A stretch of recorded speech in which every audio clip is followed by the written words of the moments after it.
Алло, Бек Заурович? Да. Здравствуйте, меня зовут Сергей Брин, я переводчик Цукерберга, я вам звоню из США. Ага. Вы хотели связаться с ним, он сидит рядом со мной, здесь рядом, он хочет узнать причины блокировки в Таджикистане, и он хочет сказать, что он платит налоги. Да.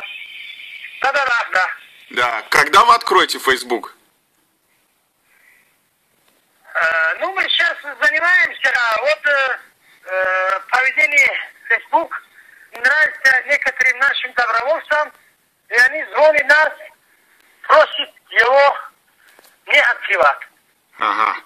А что случилось? Что мы можем сделать, чтобы помочь, чтобы добровольцы захотели, чтобы Facebook опять заработал в Таджикистане? Что мы можем сделать? Ну, мы сейчас сейчас мы будем с ними поработать. Как вы будете работать? Ну, с добровольцами поработаем, люди, спецгруппа работает, чтобы им объяснить, что это сайт, он лучше, он должен быть у нас работать, это помогает, это социальный сайт. Вот мы сейчас их объясняем. Вот, честно говоря, в день по 100-200 человек звонит, что этот сайт принимает коммерческие заказы. А какого вида заказы, можете объяснить? Ну, например, люди вставят свои фотографии, да? Так.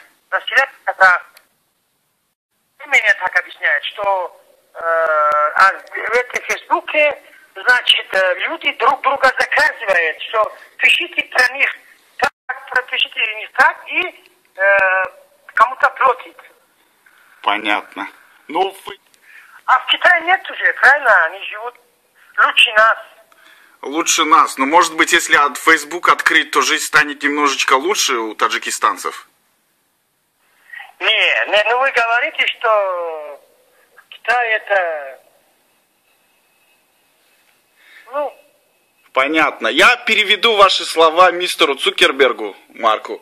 Он сидит рядом. Да, вот, пожалуйста, переведите, чтобы просто, если они обещают, что берут под контроль